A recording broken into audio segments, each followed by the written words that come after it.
نبی پاک صلی اللہ تعالی علیہ وسلم نے فرمایا ہمارے اور یہودیوں کے درمیان فرق ہی سحری کا ہے، اور نبی پاک صلی اللہ تعالی علیہ وآلہ وسلم نے فرمایا سحری کھایا کرو، سحری کھانے میں برکت ہے۔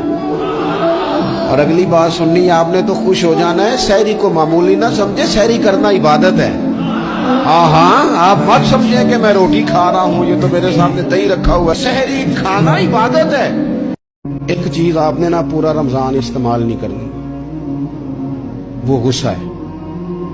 سارے روزے نا یعنی بالکل عین افطاری کے وقت بھی کوئی بندہ غلط بات برداشت، کون سی بات کرنی ہوتی ہے، صحیح کہ غلط؟